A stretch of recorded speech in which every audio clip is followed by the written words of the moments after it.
Sejam bem-vindos ao podcast Negócios Sustentáveis.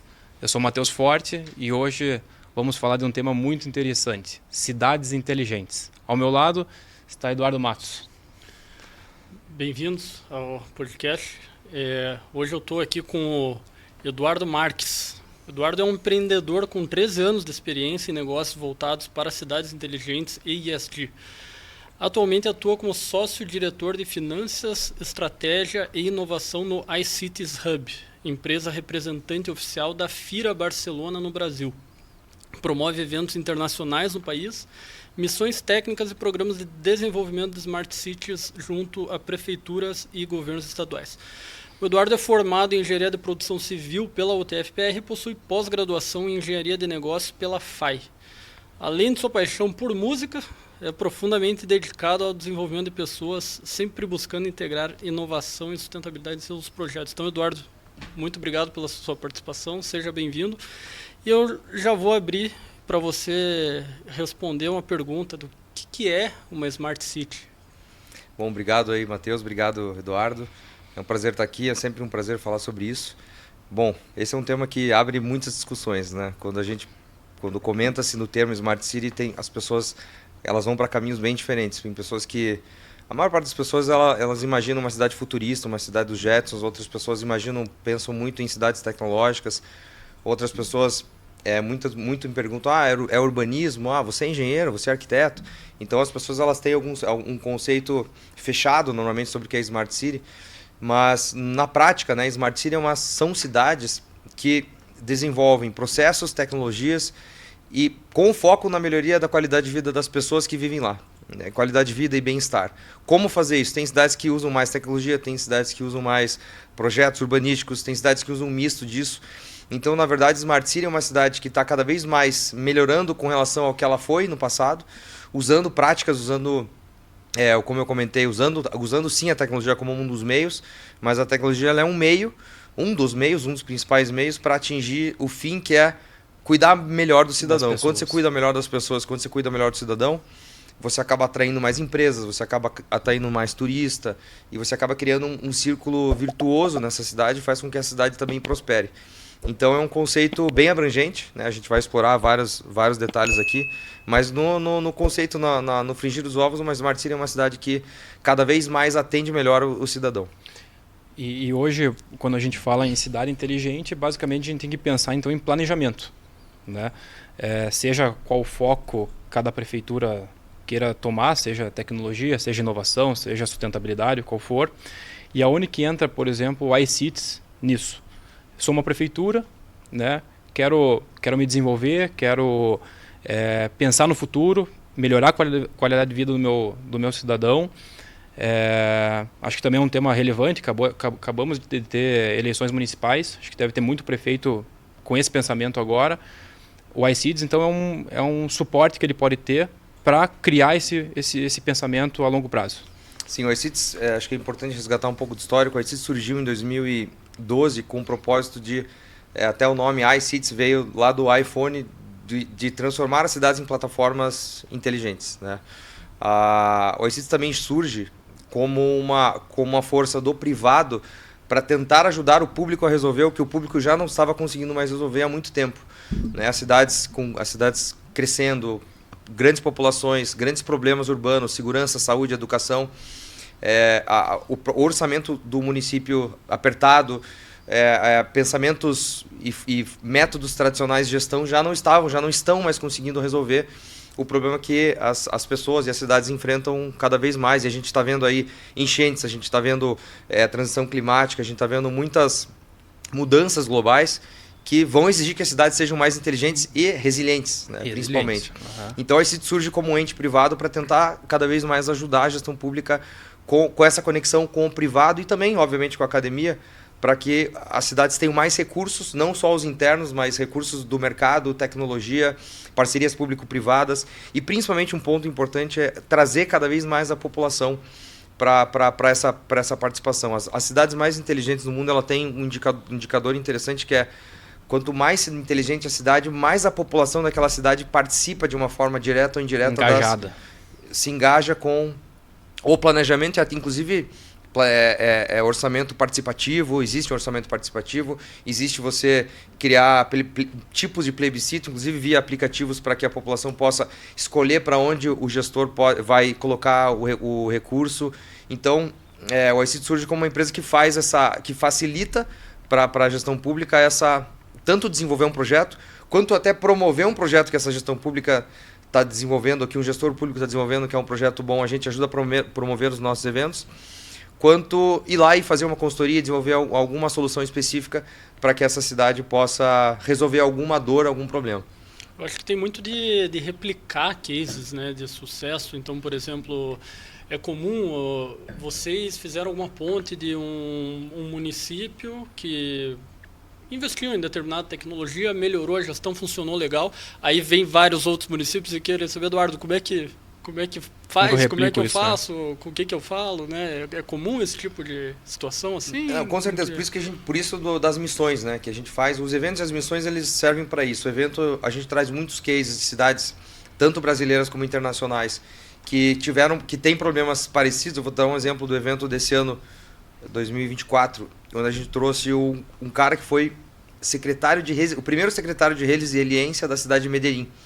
Uma cidade que passou por anos com problemas de tráfico, com problemas sérios de violência, que a gente tem muito no Brasil. Uhum. E ele contou como eles trabalharam, né, toda a questão da população, toda a questão dos jovens, para que mudasse o cenário na cidade de Medellín. E ele contou esse case aqui no Brasil, no nosso evento. Ele foi um keynote. Então ele inspirou várias cidades a pensar em formas de você trabalhar soluções. E eu vou dar alguns exemplos simples aqui. Eles criaram em vários pontos na cidade tendas para atender as pessoas como se fosse um tipo de um psicólogo de meia hora que a pessoa está com algum tipo de dificuldade. Eles tinham voluntários que eram da própria comunidade que escutavam essas pessoas e o cara lá desabafava, e isso já melhorava a vida de uma pessoa. O fato de você, às vezes, melhorar a vida de uma pessoa, você vê como até isso ajudou a reduzir a violência. Então eles tiveram que primeiro entender a população, né? Mas então, cases como esse, cases compartilhados, quando a gente traz a América Latina, que tem problemas parecidos, mas principalmente o Brasil, a gente usa também Curitiba como uma plataforma. Curitiba tem vários projetos que fizeram Curitiba ganhar ano passado o prêmio lá em Barcelona de cidade mais inteligente. A gente traz visitas técnicas de gestores do Brasil inteiro para visitar esses locais aqui em Curitiba, que vai desde uma fazenda urbana, né, que é depois a gente até pode explorar um pouco mais o projeto Fazenda Urbana, mas até uns projetos que o IPUC desenvolve, até o ICI, que tem a muralha digital. Esse ano lançaram o Hipervisor, o Farol da Inovação, a Urbis. Então esses gestores vêm para cá e vêm projetos que foram desenvolvidos no Brasil, soluções brasileiras. Às vezes o mecanismo jurídico também é um ponto bem importante, porque para você ver uma solução de fora e trazer para cá, às vezes você tem uma adaptação jurídica que tem que ser feita. Então, quando o gestor vem para Curitiba e vê uma solução curitibana, brasileira, implementada, é muito mais fácil ele conseguir replicar isso na sua cidade, né? Sim, não, legal. Eu acredito assim que cidades inteligentes, né, passa muito por coleta de informações, né?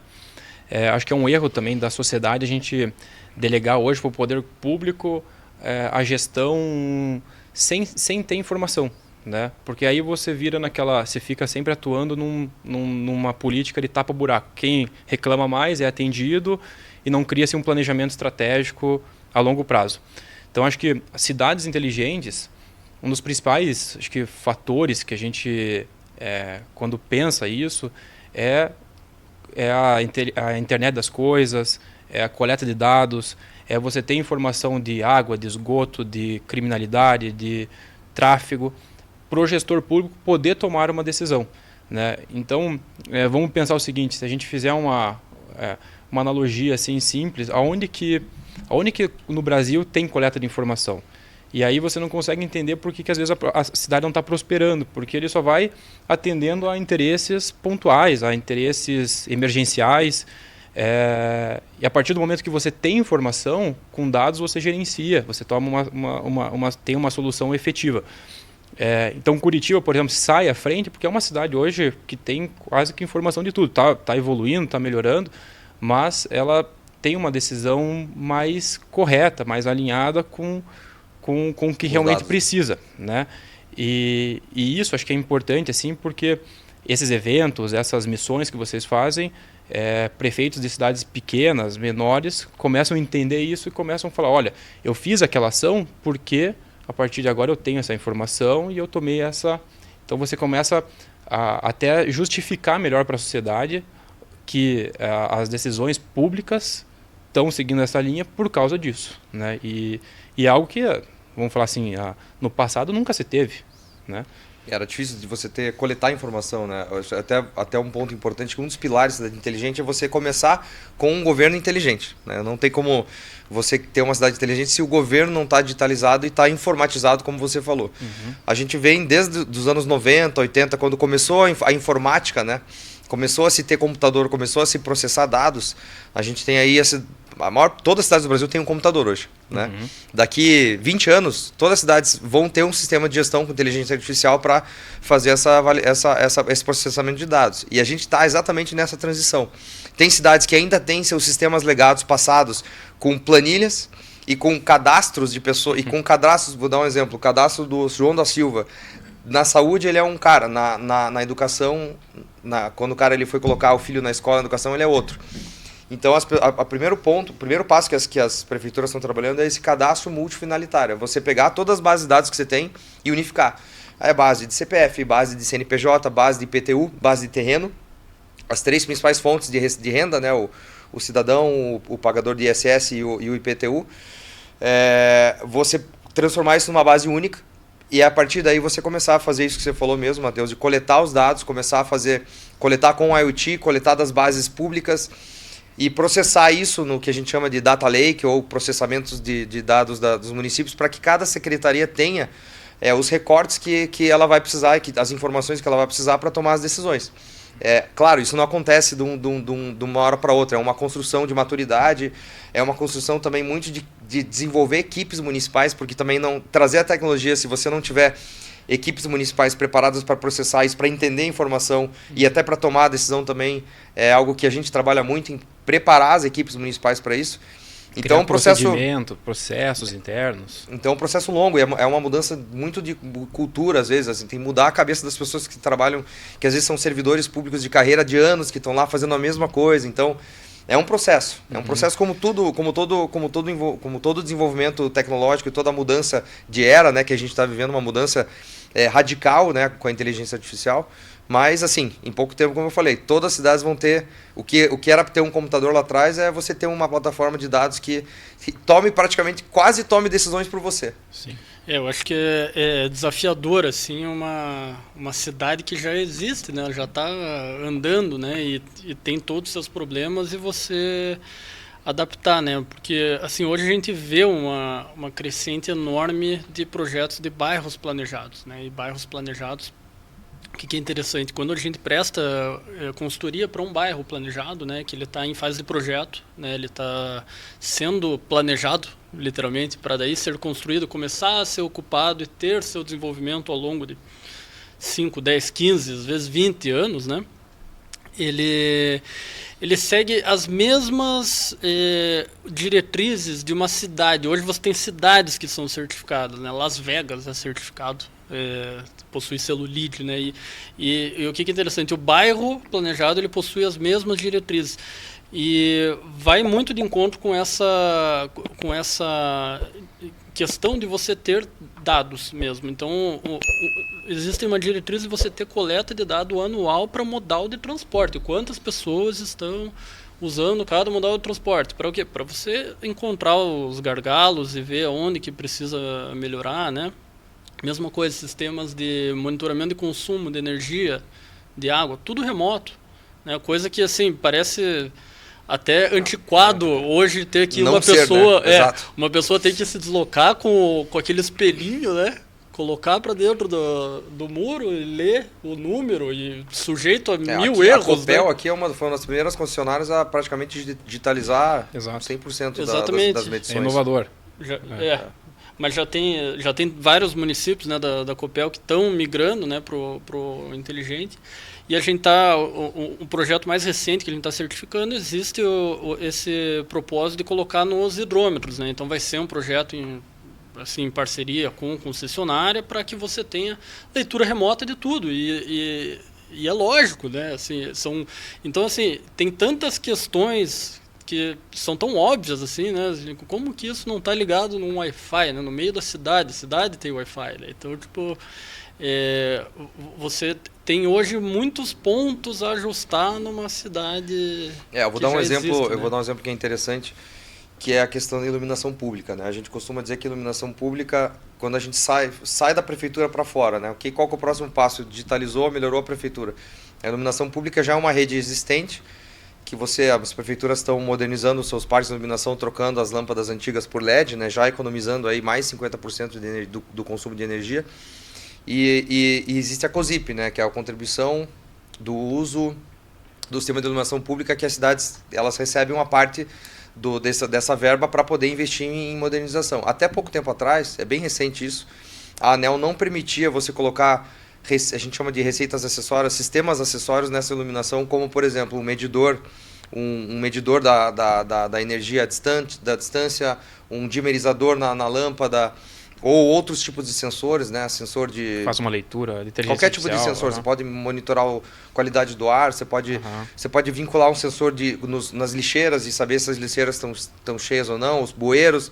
Você pode fazer muitas coisas, mas até pouco tempo não era permitido. E parece que recentemente a ANEEL liberou para as PPPs você usar a receita acessória, usar a COSIP para investir em projetos com modernização de sensores. Estou falando só da rede de iluminação pública. Que é uma rede elétrica que é da rede passando com a estrutura já existe, né? A estrutura já existe. Só conectar ali o sensor que você vai ter um banco de dados novos aí para gerir a cidade. Aí tem câmeras também, né, que estão sendo colocadas nessa mesma rede para você monitorar tráfego, para você também câmeras. Aqui em Curitiba tem a Muralha Digital que lê as placas de veículos e identifica a placa de veículo roubado. Então são sistemas que estão ajudando a reduzir a criminalidade e tal. Eu acho que assim, a iniciativa privada ela tem que até mostrar para o setor público que funciona, acho que faz parte isso é natural que aconteça isso. E nesses bairros planejados, por exemplo, essa questão da lixeira, né? Quando a gente faz hoje, por exemplo, a gente fez consultoria em três bairros bem recentes que já estão implantados, eu acho que dois, na verdade, já estão implantados, que acho que são cases bem legal de a gente citar, que é a Cidade dos Lagos, em Guarapuava. Até teve um trabalho do iCities também, né, lá, que hoje já está com uma vida fantástica, e o Viva Park em Porto Belo. E nesses projetos, por exemplo, quando a gente fez a gestão, fez a consultoria da gestão de resíduo, a gente já especificou em colocar sensores em todas as lixeiras que automaticamente vão criar a rota dos caminhões para fazer coleta. Então, vamos pensar assim, um exemplo simples desse. Olha o benefício. Eu tenho, primeiro, o caminhão não vai para um local que não tem resíduo. Não precisa fazer barulho e nem poluir o ar. Exato, não emite carbono, né? Consequentemente, você diminui tráfego dentro daquele bairro, no local que não precisa, um caminhão a menos rodando, né? Então, e hoje é um dispositivo simples, já está consolidado no mercado, e, por exemplo, uma solução dessa, o município vendo que dá certo num bairro planejado, que foi feito por uma iniciativa privada, consegue expandir isso para a cidade eventualmente, né? Então, olha a economia financeira que uma ação dessa pode gerar. Então, assim, tem essa questão dos postes, questão dos resíduos, gestão dos facilities, né, água, esgoto, tudo isso você consegue ter uma gestão melhor para tomar decisão e reduzir impacto ambiental, reduzir custo financeiro, né? Um exemplo bem legal que você trouxe da questão do lixo, aí pegando um pouco de Barcelona, né? A gente vai lá, a gente vê uns projetos que eles fizeram para reduzir tráfego intenso em grandes cidades. A Europa teve muito problema, né, nos anos 50, 60, 70, quando o carro era mandatório na cidade, você tinha muito problema de pessoas, um terço mais ou menos das pessoas tinham problema de respiração, problema de saúde por conta da poluição. E eles desenvolveram um projeto que chama Superblocks, que é separar em 9 blocos, 3x3, áreas reduzidas de acesso. Você reduz o acesso a veículos, você muda a hierarquia da rua, e você evita que aquela região fique poluída, e você faz com que as pessoas ocupem mais as ruas e você amplia a área verde. Aí você faz um pouco do que o Jaime Lerner falava, que é a acupuntura urbana.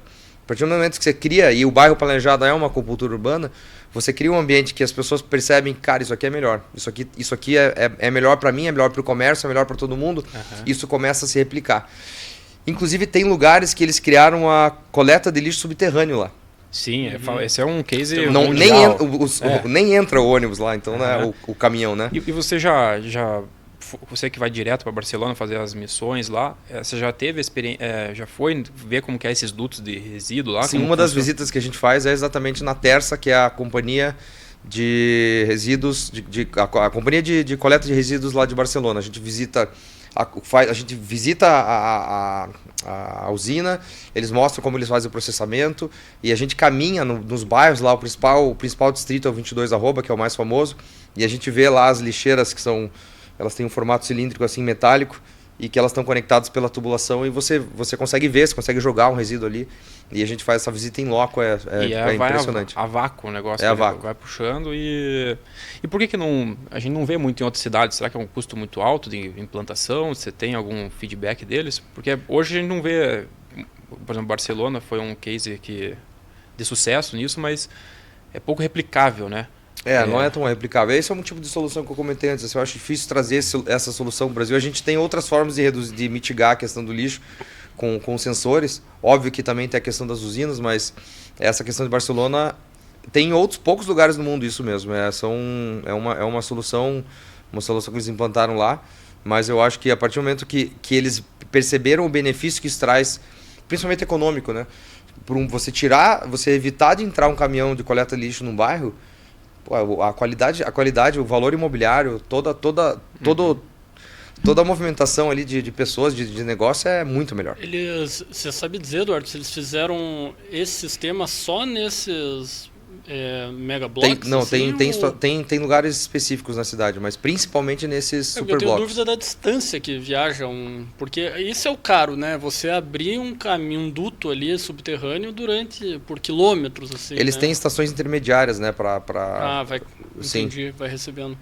Eu sei que no Brasil, eu sei que tem o Parque da Cidade, né? Aquele condomínio ali, que ele tem condomínio de prédios corporativos, shopping, né? Que tem sistema a vácuo, né? Então, E lá em Barcelona, essas zonas, elas foco no pedestre.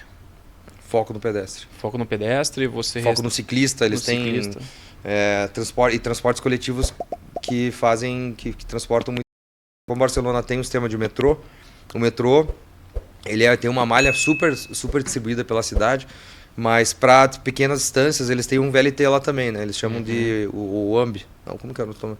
Agora não me lembro, estou me esquecendo. O AMB, na verdade, é a companhia de Metropolitânia, acho que é a Metropolitana de Barcelona, uma coisa assim, mas que tem as bicicletas compartilhadas, que tem os VLTs.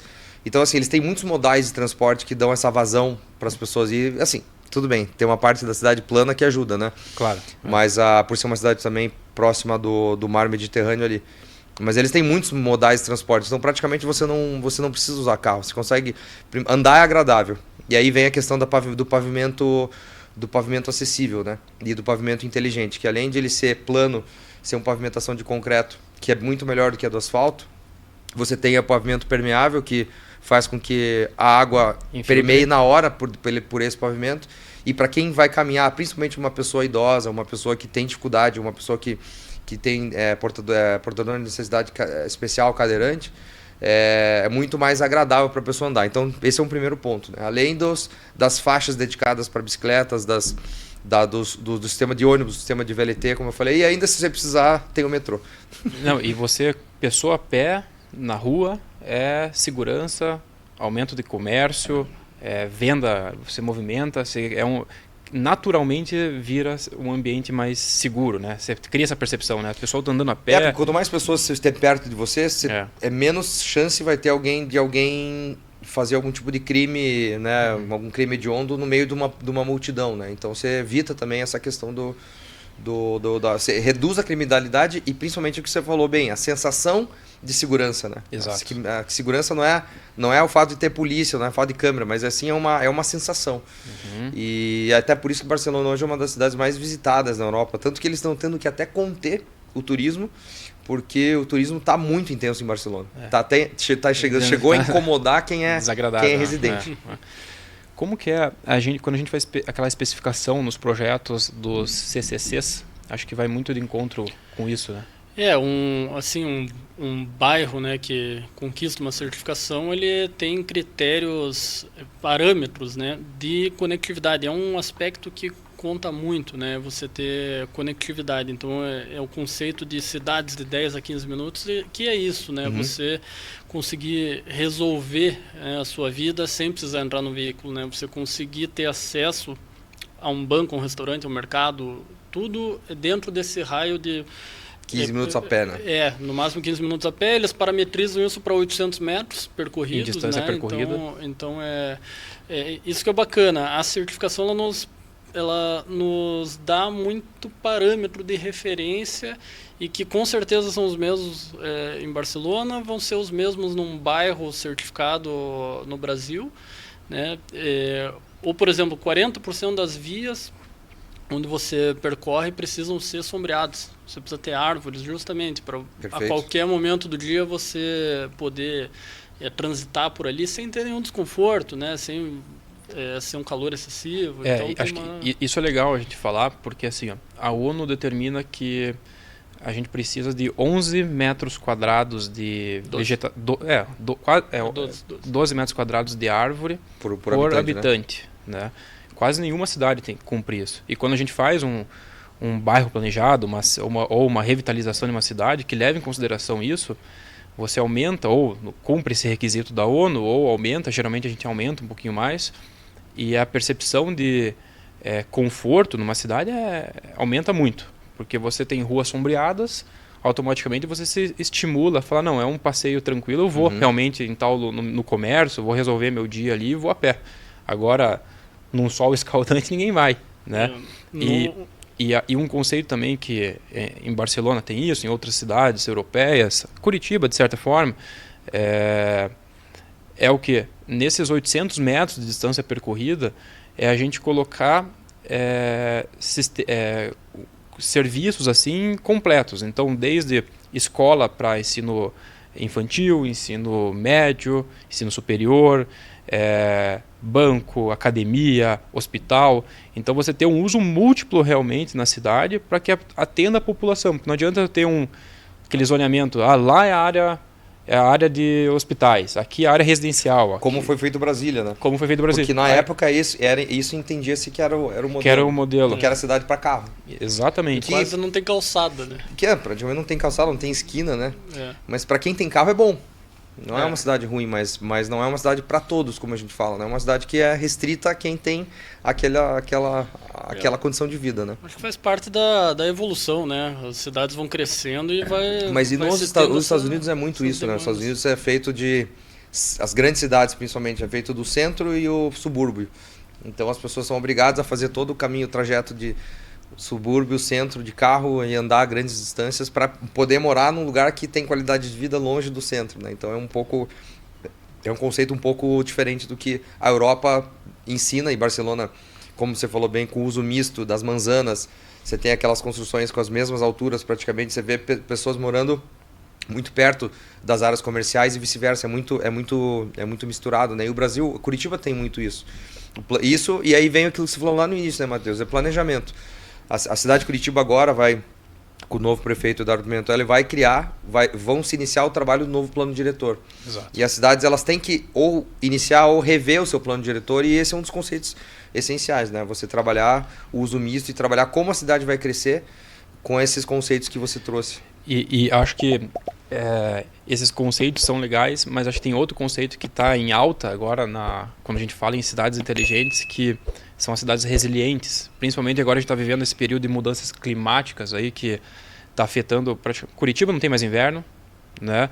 Rio Grande do Sul teve esse impacto enorme de enchentes. Será que as cidades estão preparadas para isso, né? Então acho que isso acho que é uma bola também muito importante de se pensar agora no planejamento futuro, porque qual cidade hoje tem um mapa de risco ambiental? Pouquíssimas.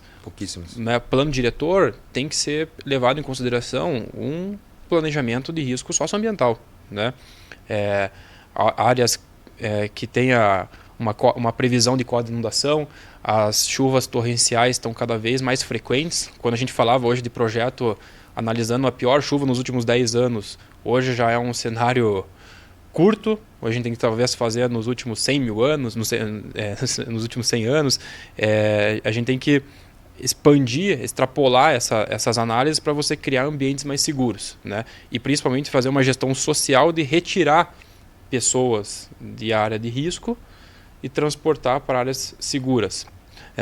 O que vocês têm de conhecimento, assim, algumas iniciativas que já estão olhando para esse aspecto de mudanças climáticas? Você tem visto alguma coisa inovadora, relevante? Eu vou começar puxando também o case internacional, que para mim é o mais interessante, o mais relevante quando fala em mudança climática, quando fala nessa questão ambiental, que é Singapura, né? Singapura é uma cidade-estado lá no Sudeste Asiático que até, sei lá, anos 80 era um país, cidade pobre, e desenvolveu a questão, foi como outros países lá, como Coreia do Sul, como Malásia. E hoje Singapura é uma cidade que tem um dos melhores PIBs per capita da Ásia inteira e até do mundo. É uma referência em Smart Cities. E eles trabalharam muito a questão, eles estão numa região do mundo ali, numa região tropical muito parecida com o Brasil. Nível do mar, muita floresta, que a tendência é ser muito calor. Então eles criaram praticamente uma vegetação. É uma cidade muito verde. Se você for entrar, tem aquela imagem do aeroporto que é bem icônica, com aquelas coisas que são futuristas ao mesmo tempo, tem uma pegada bem verde, assim. E eles estão usando o verde na construção para reduzir, acho que até 5 graus em alguns casos, a temperatura em situações extremas. Então, eu trago aqui acho que o nosso trabalho aqui da engenharia, né? Acho que a engenharia é a solução, é o caminho para trabalhar a questão da resiliência nas cidades. Acho que vocês sabem que a gente fica mais de 90% do tempo, a gente está dentro do ambiente construído. Exatamente. As cidades, cada vez mais, se as construções não estiverem preparadas para segurar essa temperatura, para reduzir a necessidade da carga de ar-condicionado. Aí eu falo da engenharia elétrica e dos eletricistas que vão tratar de energia. A gente vai cada vez mais precisar de energia para ar-condicionado, então isso é insustentável. A gente precisa trabalhar a construção sustentável de uma forma geral, e não só, quando eu falo construção, não é só os edifícios, mas a pavimentação também, as ruas, para que a cidade seja resiliente. Sem isso, a gente não vai conseguir vencer. A gente tem alguns estudos que mostram que tem cidades no Brasil que em 2050 vão ser inabitáveis pelo calor. Exato. Então eu trago o exemplo de Singapura, e aqui no Brasil, acho que Curitiba é uma referência, porque Curitiba tem a maior quantidade de prédios certificados. Curitiba já tem a questão dos parques, né? Os parques foram feitos exatamente para isso. O Jaime Lerner pensou os parques não só para ser uma área de uso social, mas também como ser grandes cidades esponja, né? Para ter a função de contenção de grandes cheias. Então a engenharia e o projeto, a arquitetura, o urbanismo são a solução, são a chave para a gente pensar em cidades resilientes para o futuro. E pensando nisso, assim, acho que é legal, porque o mercado da construção civil, que é quem constrói as cidades, né? Arquitetos, que são... cada lançamento ele tem que levar essa preocupação da sustentabilidade, pensando, às vezes, não só no dele, né? Naquele lançamento, naquele prédio especificamente, naquela obra, mas sim num todo. Porque você mostrando o exemplo, às vezes você puxa outro que não tem esse conhecimento ainda, não tem essa educação ainda, que vai fazer, e quando a gente vai vendo, a cidade vai melhorando, né? Então acho que é um efeito também cultural, né? Que começa a ter essa percepção, está cada vez aumentando. Ainda são ações em grandes centros, mas o interior já começa a ver um pouquinho mais isso.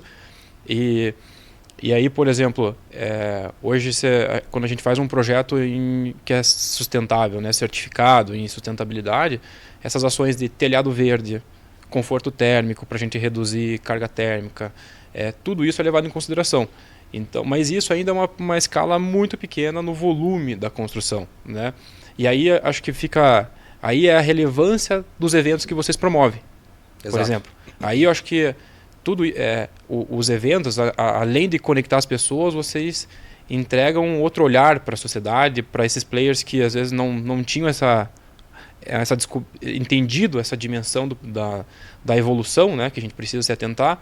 Os eventos são importantes. E aí entra o Smart City, que acho que é o maior evento. Fora da Europa já é o maior do mundo. Depois de Barcelona, o Smart City aqui é o maior do mundo em cidades inteligentes. E aí vocês trazem prefeitos, trazem iniciativa privada. Conta um pouquinho como que é o evento como um todo e essa questão de passar esse conhecimento. Tá? O evento, então, a primeira edição do Smart City da Fira Barcelona aqui no Brasil foi em 2018. Né? Então a gente fez... foi um grande marco para nós, assim, trazer um congresso internacional que a Fira Barcelona traz. A grande ativo da Fira é realmente essa conexão com grandes speakers internacionais que vão trazer conceitos. A gente faz uma curadoria nacional também e o congresso ele é altamente qualificado para que os gestores venham para esse congresso e exatamente vão buscar case e conheçam especialistas, conheçam empresas, conheçam soluções e saiam daqui com um caderninho cheio de anotação. Tanto que, até um parênteses, a gente, em 2022, a gente conversou com o pessoal então na prefeitura de Morretes e eles voltaram há um ano atrás pro meu sócio Beto com o mesmo papel que ele tinha anotado e falou, cara, tá aqui agora, a gente já sabe o que a gente precisa fazer. A colinha tá aqui. A colinha ele trouxe o mesmo papel da anotação. Então, é legal ver isso, porque a gente vê que o pessoal leva ideias. Eu lembro na época um gestor falando que levou ideias lá para Ponta Grossa também de eletromobilidade, de compartilhamento de bicicleta. Mas o evento ele é uma grande plataforma de conteúdo, né, para que as pessoas venham buscar conhecimento, de networking, para que as pessoas se conectem, e de apresentação de soluções, para que as pessoas conheçam tecnologias que estão sendo aplicadas de forma prática mesmo, de forma prática. É você ir no stand e você ter lá o stand de uma TV, onde eu vejo, inclusive em Barcelona acontece muito isso. Hoje tem TVs, o pessoal tem TVs em mesas e eles vão mostrando.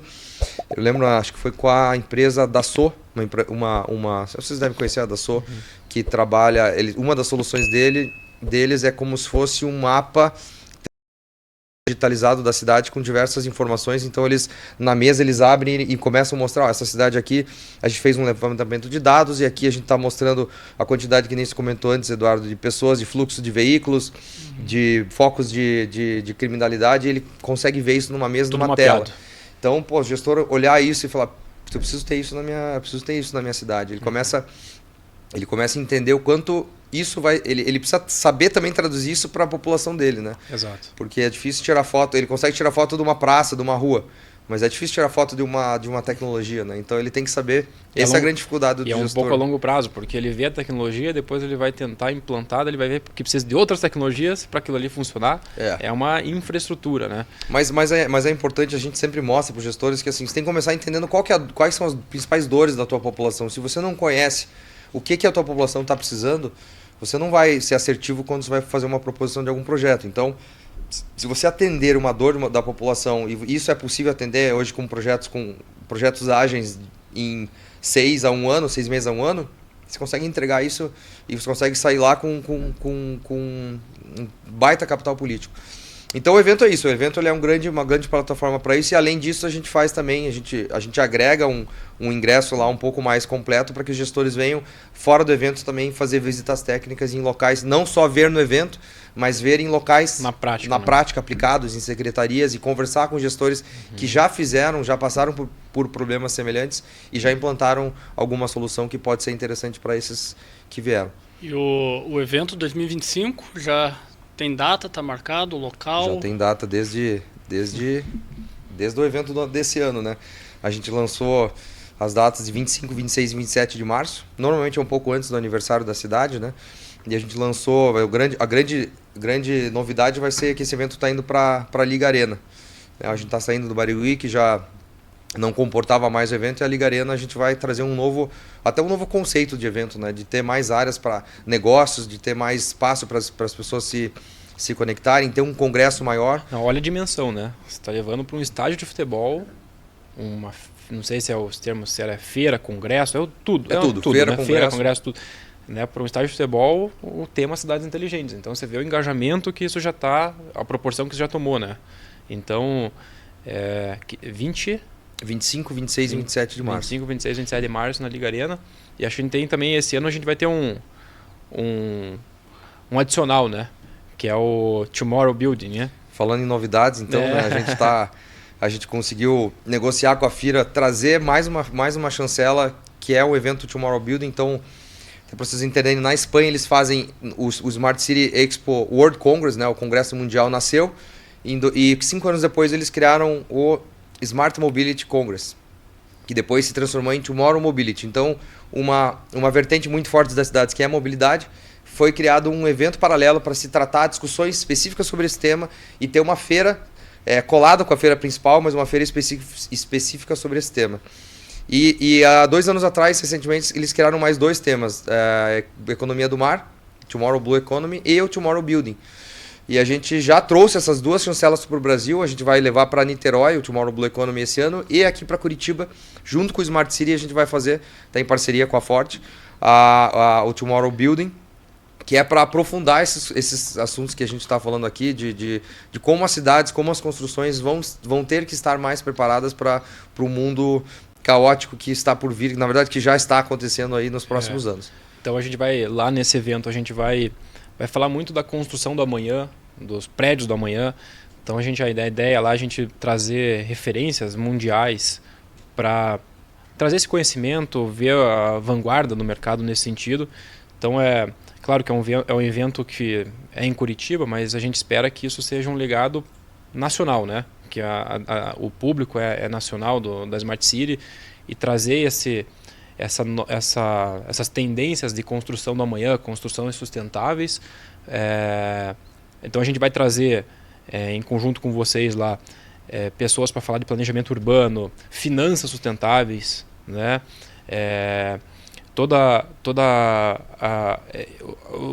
Os novos conceitos de biofilia que a gente vê em Singapura, o que estão fazendo, a gente quer trazer para lá. Então acho que vai ser um evento muito legal para ganhar conhecimento, trocar informação, fazer networking. E estimular o mercado, né? Estimular o mercado. Ponto. A gente quer, com esse evento, cada vez mais estimular esse mercado que a gente entende que é importantíssimo. Continuar trazendo arquitetos, já é um público muito... Arquitetos e engenheiros, principalmente arquitetos, é um público já presente, mas cada vez mais trazer, porque, como você comentou antes, né, Matheus, os arquitetos, os urbanistas são quem está construindo e criando espaços, não só para construções de novo, mas os espaços públicos que as pessoas vão estar habitando. Então, a gente quer estimular e mostrar o poder, né, que os arquitetos têm. Né? O arquiteto tem um baita poder de criar espaços, de criar sensações, né, nas pessoas. Esse eu acho que é um ponto interessante. Não, e acho que faz total sentido, né, você ter assim, esses nichos mais específicos dentro do evento, que é para... Da mesma forma, você tem um arquiteto que é especialista em urbanismo, né, um Jaime Lerner, por exemplo, né, mas você tem aquele arquiteto que a especialidade dele é edificação residencial ou edificação comercial, e isso tem que estar conectado com a cidade, isso está conectado com a cidade, né? Então, assim como a mobilidade também, né? Assim como o prédio, ele tem que estar preparado para receber modais diferentes de transporte, né? Para você ter ideia, carregamento elétrico. Hoje tem certificação, uma certificação de uma Active Score específica sobre mobilidade. Então, basicamente, você certifica o seu edifício para ele atender o público que prefere correr. Então, ele ter ali uma infraestrutura mínima para ele ir para o escritório correndo. E aí, o que é isso? Chegar a tomar um banho lá. Ele ter, e até além disso, você ter um quarto de secagem de roupas. Algo simples ali, com uma vazão um pouco maior de ar-condicionado, você deixa ali, lava e deixa ali estendido, na volta você pode usar ali ainda a mesma roupa para voltar. Então, é interessante porque acho que essa conexão que é o que faz sentido. Isso, você tocou um ponto legal, porque aí a gente como engenheiro, né, costumava muito em evento só de engenheiro. Aí você vê só engenheiro falando com engenheiro, no máximo arquiteto, construtor, e assim, as discussões ficam dentro daquilo ali. Aí você vai num outro evento de médicos médicos só falam sobre aquilo, só falam entre nichado, eles. Né? O Smart City, ele é um evento que é inclusive para médicos, né? Inclusive porque tem a questão dos hospitais sustentáveis têm indicadores que mostram quanto o hospital sustentável ele melhora, acelera. Os pacientes saem mais rápido do hospital. A recuperação do paciente. E aí conecta com o nosso evento lá em São Paulo de IoT, com tecnologias voltadas para o hospital também, que é bem interessante. Então, a gente colocar o público da construção com o pessoal da mobilidade, que tem uma relação, como você trouxe agora, com o pessoal da energia, né? Cada vez a energia vai ser mais produzida nas cidades, e não, ela vai ser mais cada vez descentralizada e menos centralizada. Então são 3 setores que estão super interligados e que a discussão ela tem que ser transversal, ela tem que ser multidisciplinar para que os projetos, as novas soluções, elas sejam pensadas, né, com vários vieses. Então isso é super legal do evento Smart City, né? Você colocar essas pessoas no mesmo espaço para conversar. Tem uma expectativa de público? A gente tem uma expectativa de 20 mil pessoas no total pelos 3 dias. A gente tem, ano passado, esse ano 24 foi o primeiro ano que a gente teve um representante dos 26 estados do Brasil, então pelo menos um representante de todos os estados mais o Distrito Federal. A gente espera ter mais de 500 municípios representados por algum secretário ou prefeito ou diretor, algum representante da gestão pública, e pelo menos uns 150 prefeitos também do Brasil inteiro devem estar aqui conosco esse ano, sem contar empresas, né? Empresas patrocinadoras, entre patrocinadores e expositores, mais de 100 empresas. Então vai ser um espaço que os 3 dias vão ficar apertados para a gente fazer tanta conexão. Não, e é legal assim a gente mostrar para o público em geral que é um evento de todos os segmentos e setores, devido a ser um tema que vai melhorar. O objetivo é melhorar a qualidade de vida. Exato. Né? Independente de qual formato. Né? Independente de qual formato. A gente que trabalha na área de sustentabilidade vai trazer o know-how e as pessoas que contribuem para essa pauta. Mas a percepção é que uma cidade inteligente, né, o foco é todas as ações que têm que ser feitas, todo o que a sua empresa pode fazer e contribui para a qualidade de vida da cidade, tem que estar lá no evento. Né? Então você tem que estar participando, tem que estar se expondo a tua tecnologia, enfim, porque a sociedade é carente por essas novas tecnologias, essas iniciativas, e lá é o ambiente para a gente explorar isso e debater de forma em alto nível, né? Com referências, com ações práticas, o que funciona, o que não funciona, os desafios. Então acho que vai ser bem legal, já existe há muitos anos, mas agora com esse viés aí do Tomorrow Building vai ser... uma 6ª edição numa casa nova com novos eventos como o Tomorrow Building.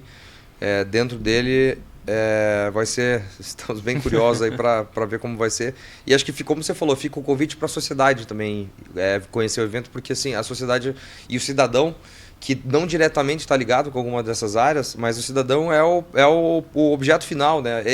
Ele tem que estar lá manifestando o que para ele é importante numa cidade, para ele vai conversar com gestores, ele vai estar lá como realmente o protagonista. A gente precisa fazer com que os cidadãos se vejam como protagonistas das cidades e não só terceirizando o problema para a gestão pública, porque a gestão pública, como a gente falou no início, ela não vai mais resolver sozinha. Ela vai precisar do privado, ela vai precisar da academia e vai precisar do cidadão também. O cidadão vai ter que estar envolvido nessas decisões e às vezes até colocando a mão na massa. Até para cobrar, né? O cidadão entendendo que existe já a tecnologia, ele pode cobrar o seu município, o seu poder público para que isso se instale na cidade dele, né? Então acho que é bem legal. Eduardo, uma curiosidade que eu tenho da onde que você começou a trabalhar nessa área de cidades inteligentes, assim? Eu vi que começou há 13 anos, né? Nem se falava nisso. Eu sou formado também em engenharia de produção civil, né? Em 2009 eu me formei. Só que eu já me formei naquela pegada de querer fazer as coisas diferentes, de querer trabalhar com inovação. Até que em 2010 eu conheci um evento que a FIEP fazia, que chamava Conferência Internacional de Cidades Inovadoras. E era o primeiro evento que começava a falar sobre esse tema, que foi em Curitiba também. E quando eu conheci esse evento eu falei, é isso que eu quero fazer. E aí eu comecei a empreender nessa área, comecei a criar startups, trabalhei um pouco em corporação também, com incorporação numa pegada mais de bioarquitetura também, com incentivo à iluminação natural e tudo mais. Mas aí, até que em 2015, eu trouxe essa startup para dentro do iCities, junto com o Caio, meu sócio, e a gente, junto com o Beto e o André, na época, quando o André era sócio, a gente se juntou e a gente trouxe uma área um pouco mais técnica pro iCities, e aí o iCities é o que é hoje, mas legal. Já estou envolvido com esses assuntos já desde 2010 praticamente. Que legal. Mas eu acho que você falou um ponto interessante, que as startups o papel delas nas cidades inteligentes, né? Aí, cruzando, vamos dizer assim, a tua experiência do que você já trabalhou, porque eu lembrei, assim, do caso do próprio parque aí da Bairro, né? Projeto novo deles, tem um parque tecnológico enorme na área central, que é justamente com o viés de fomentar startup, fomentar desenvolvimento, fomentar inovação e tecnologia. É o hub lá, chamado Pista, ao lado da pista que está mantida, né? Então, acho que é legal, assim, se tiver case assim, que você possa comentar sobre o papel de uma startup numa... A Barcelona também ensinou isso pra gente, assim. A Barcelona, por ter criado todo um ambiente agradável para as pessoas, para as empresas estarem, quando você cria uma cidade que você consegue correr, que você consegue ter qualidade de vida, você atrai também o talento. Sem Quem é dúvida. esse talento? É um empreendedor, é um cara qualificado, é um cara que vai ajudar a desenvolver a cidade. É o Smart Citizen, como a gente fala, assim, né, de um termo bem generalista, que é o empreendedor que vai desenvolver um negócio lá, que vai atrair outras empresas para lá, que vai gerar emprego e que vai, de alguma forma, se essa startup de alguma forma atender alguma dor da cidade, for uma startup de Smart Cities, aí melhor ainda, porque ela está ali, ela conhece a dor da cidade, ela está na cidade. Então essa startup começa a se relacionar com o governo. Hoje, o Brasil é um dos países que tem o melhor arcabouço jurídico para contratação público-privada de inovação. Então tem muitas ferramentas hoje para startups venderem para governo. Mas esse é só um exemplo, não estou falando só disso, né? Startups que também não vendem para governo, elas também acabam desenvolvendo um ecossistema da cidade, enfim. Então, assim, e o Brasil, assim, a cidade, só pegar o último exemplo, a cidade que ganhou o último ranking do Connected Smart Cities, a gente não acredita muito em ranking, mas só como um exemplo, foi a cidade de Floripa, é a cidade que tem o maior ecossistema de startups. Sim. Então, elas têm um impacto muito importante para o desenvolvimento do município. Não, e é legal assim, porque o governo, de certa forma, incentivando, né, dando condição para essa startup se desenvolver. Né? Seja, por exemplo, o Vale do Pinhão aqui, nos bairros planejados eles sempre têm essas iniciativas de colocar um espaço quase que de graça para a startup ir lá estudar, se desenvolver, criar conexão e aí no futuro isso volta para o município em tecnologia, em inovações então isso e impostos às vezes, né? Impostos, Aqui em Curitiba, só fazer um parênteses, né? Curitiba, eu lembro que em 2018, quando a gente tinha lá uma área do evento que a cidade de Curitiba promovia as startups e tinha pitch das startups dentro do nosso evento. Quem estava nesse pitch, né, em 2018? Olist, Madeira e Banks. Pouco tempo depois, não estou falando que foi o evento, mas assim, o fato uma coisa vai puxando a outra. São 3 unicórnios, os únicos unicórnios do sul do Brasil. Eu não sei a conta, né, mas quanto essas startups deixam viraram de mundial. ISS para o município. Mas é um retorno direto do investimento. Bacana. Eu acho que um dos princípios também da Smart City é desburocratizar, né? Facilitar negócios, né? Então, seja com startup, seja com iniciativa privada. Então, acho que esse é um pilar também que faz parte do movimento e é muito rápido, né, o retorno. A partir do momento que você dá para a iniciativa privada liberdade econômica, deixa ele criar relações, isso volta de forma muito rápida e pode ter certeza que a iniciativa privada ela quer fazer bem feito, né? Ela quer fazer bem feito. O município, o poder público, não criando barreiras. Ele tem que regular. Ele tem que regular, exatamente. Mas não criando barreiras, o retorno para a sociedade é rápido e você percebe isso de maneira muito efetiva, né? Eu fiquei impressionado porque nesse projeto especificamente ali de Guarapuava, da cidade dos Lagos, era uma fazenda, você conhece bem lá, era uma fazenda do outro lado da BR da cidade. Quando o proprietário lá nos chamou para fazer toda a consultoria, né, dessa parte de sustentabilidade, eu até falei para o Eduardo, nossa, ele é arrojado, né? Eu falava arrojado naquela época. Hoje eu falo que ele é visionário, né? Você vai lá para a cidade dos Lagos, aquilo ali quem mora em Guarapuava, do outro lado da BR, quer morar lá, porque é limpo, é organizado, tem hospital, tem todos esses comércios que a gente falou conectado, tem biodiversidade, parece que você não está na cidade. E você vê negócio ainda, coisa acontecendo, prédio, construção civil querendo estar lá. Recentemente se tornou parque tecnológico.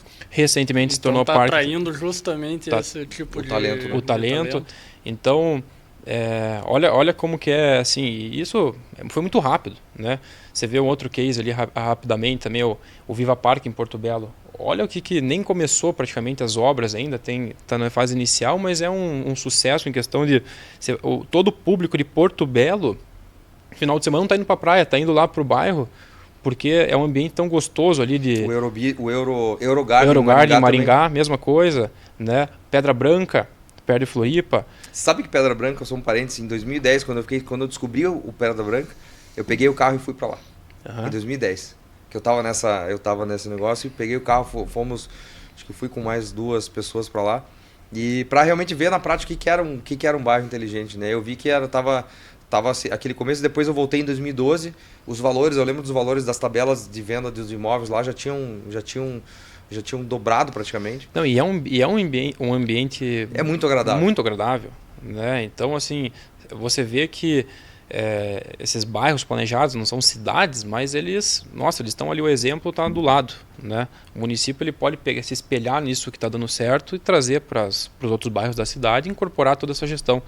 Então, acho que é fantástico, assim, você vê que a iniciativa privada já está desenvolvendo isso de forma muito bem feita, trazendo todo esse conceito, e a sociedade, principalmente, entendeu que é melhor estar numa cidade inteligente, seja um bairro, uma cidade, que seja, porque a vida que esses bairros já estão entregando hoje é fora de série. As pessoas já sabiam, elas só estão associando agora o que é uma cidade inteligente de fato no dia a dia delas, né? É menos tempo de trânsito, para quem precisa ter um aplicativo que vai evitar que você tenha que pegar uma fila para acessar um sistema de saúde, você poder andar numa rua e ver que essa rua está monitorada e ali não tem criminalidade, você poder acessar alguma informação da cidade para abrir um negócio e saber que tipo de negócio é bom naquela região, porque a cidade trabalha dados.